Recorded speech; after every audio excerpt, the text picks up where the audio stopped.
एक समय की बात है, हरियापुर नाम के गांव में लखन नाम का एक किसान पत्नी सुमित्रा और अपनी बूढ़ी माँ के साथ रहा करता था। लखन की एक छोटी सी बेटी थी जिसका नाम राधा था। लखन के घर का गुजारा बहुत मुश्किल से हो पाता था।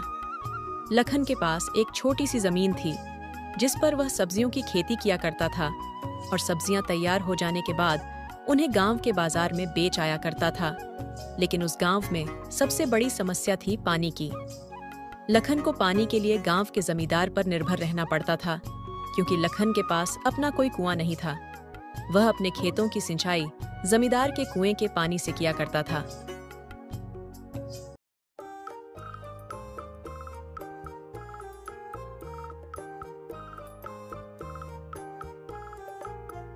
सब्जी ले लो, हरी भरी ताजी ताजी सब्जियां ले लो, केवल 20 रुपए किलो, केवल 20 रुपए किलो में हरी भरी ताजी ताजी सब्जियां ले लो।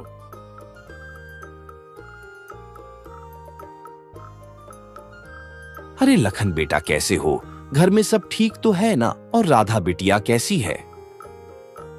काका, मैं ठीक हूं। घर में भी सब ठीक है और राधा भी बिल्कुल ठीक है। बोलिए काका, क्या चाहिए आपको? बिल्कुल ताजी ताजी सब्जियां हैं, अभी अभी खेत से तोड़कर लाया हूं। बोलिए, क्या बांध दूं आपके लिए? लखन बेटा, मेरे लिए 1 किलो टमाटर और 1 किलो खीरा बांध दो। ठीक है काका, अभी बांध देता हूं।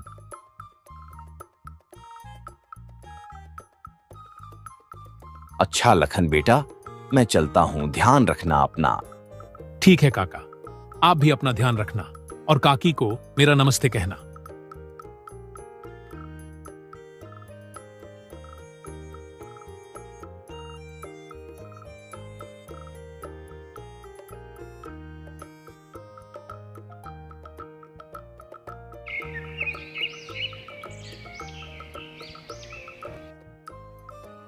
सुमित्रा, आज की सारी सब्जियां भी बिक गईं। यह लो, ये पैसे संभाल के रख देना। मैं सोच रहा हूं इस बार खेती के लिए बाजार से अच्छी गुणवत्ता वाले खाद ले आऊं। इससे हमारी सब्जियों की पैदावार और अच्छी होगी। जी, ये तो बहुत ही अच्छा विचार है। जितनी अच्छी सब्जियां होगी उतना ज्यादा लोग हमारी सब्जियां खरीदना पसंद करेंगे।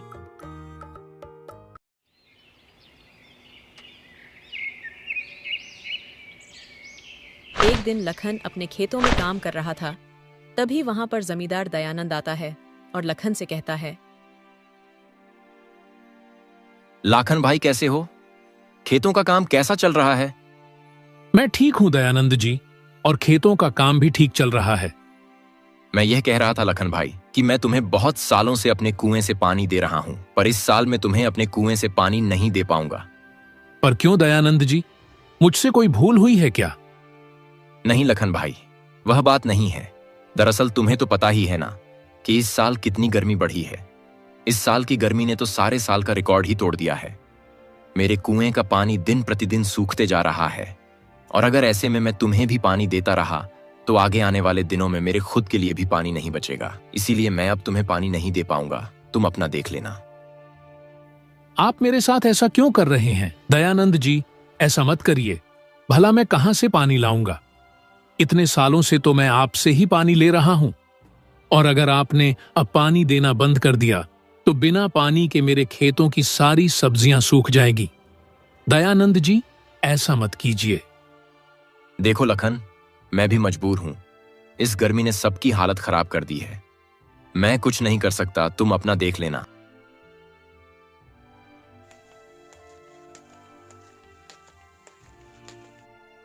ये सुनकर लखन मन ही मन बहुत दुखी हो जाता है और घर जाकर सारी बात अपनी पत्नी को बताता है।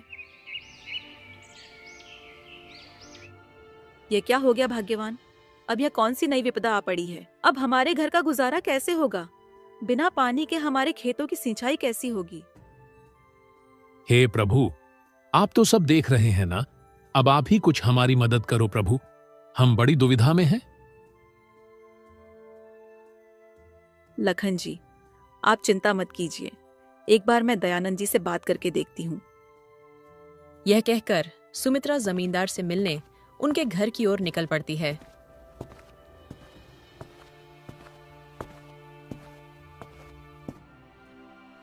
दयानंद जी, ओ दयानंद जी, घर में हो कि नहीं? अरे कौन है भाई? रुको, आता हूं आता हूं। अरे सुमित्रा, तुम हो? कहो मेरे घर कैसे आना हुआ? दयानंद जी, मुझे लखन जी ने बताया कि आपने हमें कुएं का पानी देने से मना कर दिया है। सुमित्रा बहन, यह बात सच है कि मैंने लखन को अपने कुएं का पानी लेने के लिए मना कर दिया है, और इसकी वजह भी तुम्हें लखन ने बता ही दी होगी। पर दयानंद जी, आप यह तो सोचिए ना कि हम इतने सालों से आप ही के कुएं के पानी से अपने खेतों की सिंचाई कर रहे हैं। हमारे पास कोई दूसरा साधन भी नहीं है। ऐसे में हम पानी कहाँ से लाएंगे और अपने खेतों की सिंचाई कैसे करेंगे? देखो सुमित्रा बहन, मैंने इतने सालों तक तुम्हें अपने कुएं का पानी दिया है और मैंने तुम्हें कभी भी पानी लेने से मना नहीं किया। लेकिन इस बार बहुत भारी गर्मी पड़ी है। मेरे कुएं का पानी सूख कर बिल्कुल कम हो गया है। अगर मैं तुम्हें अपने कुएं का पानी देता रहूंगा तो इस गर्मी में मुझे पानी की बहुत परेशानी होगी। सुमित्रा जमींदार दयानंद को कुएं का पानी देने के लिए बहुत मनाने की कोशिश करती है, मगर जमींदार नहीं मानता है और सुमित्रा दुखी होकर थक हार अपने घर की ओर निकल पड़ती है।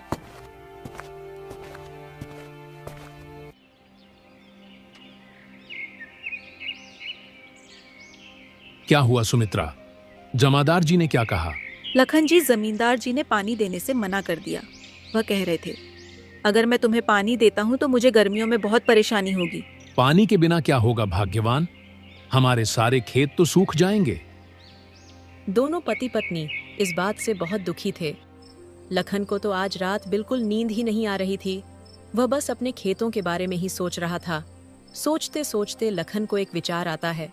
हमारे पास इतने पैसे तो नहीं है कि हम मजदूर से कुआं खुदवा सके, लेकिन मैं सोच रहा हूं अगर कुआं खोदने का काम मैं अकेले ही शुरू कर दूं तो? हाँ, यही ठीक रहेगा। अरे सुमित्रा, सुनती हो? क्या हुआ लखन जी? आप सोए नहीं अभी तक? सुमित्रा, मुझे एक विचार आया है। क्यों ना हम खुद से अपना कुआं खोदें? जी, विचार तो आपका बहुत अच्छा है, लेकिन अगर हम दोनों ही कुआं खोदेंगे तो इसमें हमें काफी दिन लग जाएंगे। हाँ सुमित्रा, वह तो है, लेकिन और कोई रास्ता भी तो नहीं है, और हमारे पास इतने पैसे भी नहीं है कि हम मजदूर से कुआं खुदवा सके। आप ठीक कहते हैं लखन जी, हम कल से ही कुआं खोदने के काम में जुट जाएंगे। चलिए, अभी आप सो जाइए।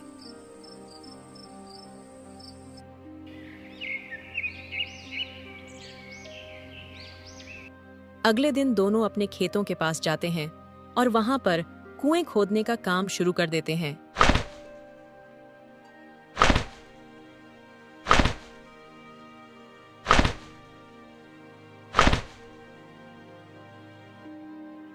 लखन जी, इस बार तो बहुत ज्यादा गर्मी पड़ी है। इतनी गर्मी में तो बहुत बुरा हाल हो रहा है।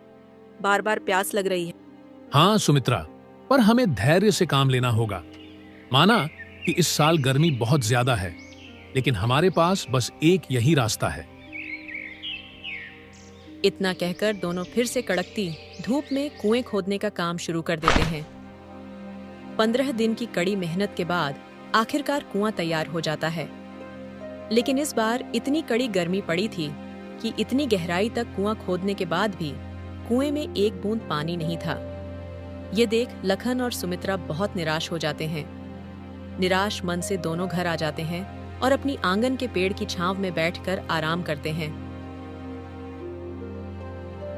हे भाग्यवान, इतनी मेहनत करने के बाद भी एक बूंद पानी नसीब नहीं हुआ। हाय रे गर्मी, अब तो घर में भी पानी नहीं बचा है। बहुत मुश्किल से 2 घड़े संभाल कर रखे थे, वह भी खर्च हो गए। सुमित्रा, बहुत प्यास लगी है। अंदर जाकर देखो, क्या घड़े में थोड़ा सा पानी है?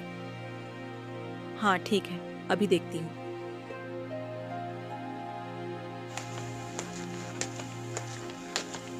घर में बहुत थोड़ा सा ही पानी बचा था।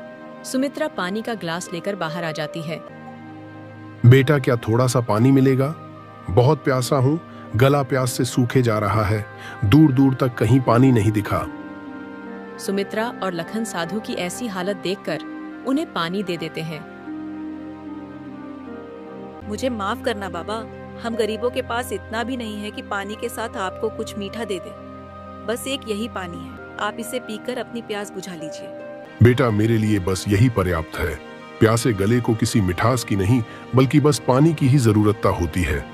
धन्यवाद बेटा। मैं बहुत देर से प्यासा था। दूर दूर तक कहीं पानी नहीं दिखा। ऐसा लग रहा था बिना पानी पिए अभी चक्कर खाकर गिर जाऊंगा। लेकिन भला हो तुम्हारा, जो मुझे तुम दिखे। बाबा, आप तनिक यहाँ छांव में बैठकर विश्राम कर लीजिए, आपको अच्छा लगेगा। नहीं बेटा, अभी मुझे बहुत जरूरी काम के लिए जाना है। मैं रुक नहीं सकता। लेकिन हाँ, मैं तुम्हें एक चीज देना चाहता हूँ। यह मटकी, यह बहुत पुरानी मटकी है जो काफी सालों से मैं संभाल कर रखी थी। मैंने सोचा अब बुढ़ापे में इसे क्या लेकर दर दर भटकता फिरूंगा। कोई भला इंसान दिखेगा तो उसे दे दूंगा। लगता है अब इस मटकी के लिए सही मालिक मिल गया है। यह लो, इस मटकी को तुम अपने पास रखना। और हाँ, इसे साधारण मटकी समझने की भूल मत करना।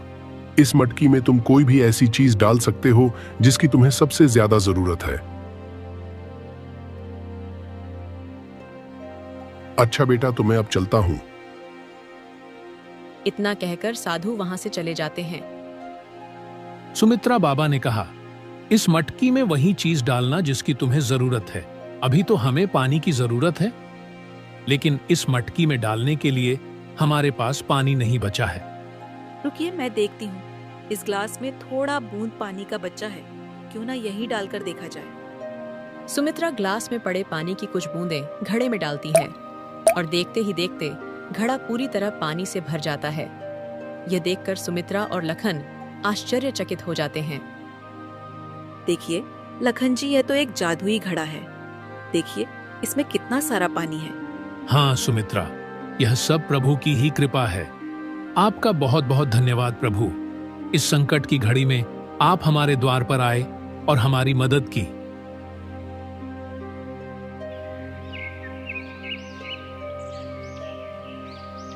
अगले दिन लखन और सुमित्रा दोनों अपने खेतों पर काम के लिए निकल जाते हैं और अपने साथ में पानी की मटकी भी ले जाते हैं। सुमित्रा पानी की मटकी को कुएं के ऊपर रख देती है और दोनों अपने काम में लग जाते हैं।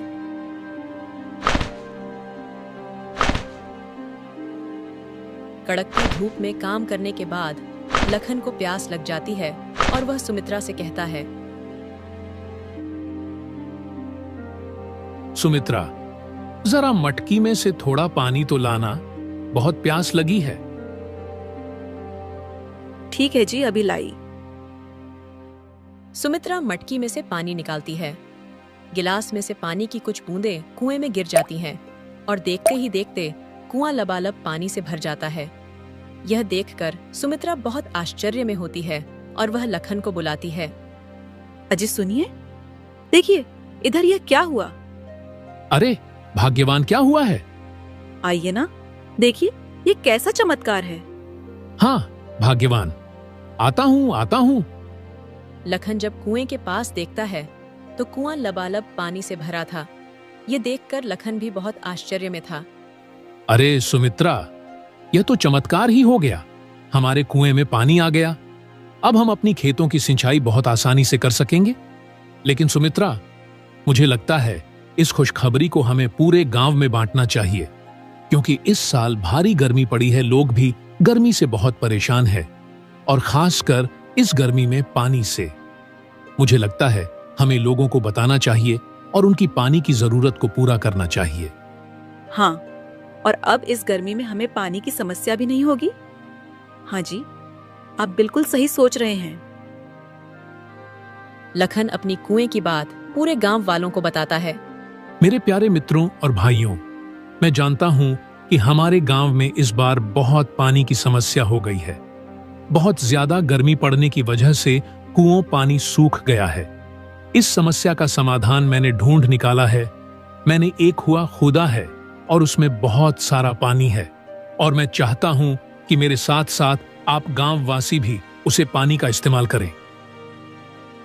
अरे लखन भाई, आपका बहुत बहुत धन्यवाद। हम काफी दिनों से पानी से परेशान थे। हमारे भी कुएं सूख गए हैं। लखन भैया, मैं भी पानी के लिए कई दिनों से परेशान थी। आपने इस समस्या का हल निकाला है। भगवान आपका हमेशा भला करेगा।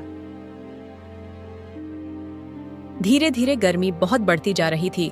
गांव के सारे कुएं सूखे जा रहे थे। अब गांव में केवल एक ही कुआं था जिसमें पानी था। वह था लखन का कुआं। गांव के लोग लखन के कुएं से पानी ले जाया करते थे। वहीं दूसरी तरफ अब जमींदार का कुआं बिल्कुल सूख चुका था। उसके कुएं में एक बूंद पानी नहीं बचा था, जिसकी वजह से जमींदार बहुत परेशान हो गया था। तभी जमींदार को कहीं से खबर लगती है कि लखन का भी एक कुआं है और सारे गांव वाले वहीं से पानी भर रहे हैं। जमींदार यह बात सुनकर लखन के पास जाता है और लखन के कुएं में इतना पानी देखकर बहुत हैरान हो जाता है और वह लखन से कहता है, लखन, मेरे कुएं का पानी बिल्कुल सूख गया है। मेरे कुएं में एक बूंद पानी नहीं बचा है। क्या तुम मुझे अपनी कुएं का पानी दे सकते हो? हाँ जमींदार साहब, आप यह कैसी बातें कर रहे हैं? भला इसमें भी कोई पूछने की बात है? इतने सालों तक आपने हमारी मदद की है और इस मुश्किल की घड़ी में हमें एक साथ मिलकर रहना चाहिए। आप जितना चाहे उतना पानी यहां से ले सकते हैं। लखन की यह बात सुनकर जमींदार को अपनी गलती का एहसास होता है और वह लखन से माफी मांगता है। लखन, मुझे माफ कर दो। मैंने तुम्हारे साथ बहुत बुरा व्यवहार किया। इस मुश्किल घड़ी में मैंने तुम्हारा साथ छोड़ दिया था, लेकिन तुमने मेरा साथ नहीं छोड़ा। धन्य हो तुम्हारे जैसे लोगों का। तुम्हारे जैसे लोगों की वजह से इस धरती पर अच्छाई अभी जिंदा है।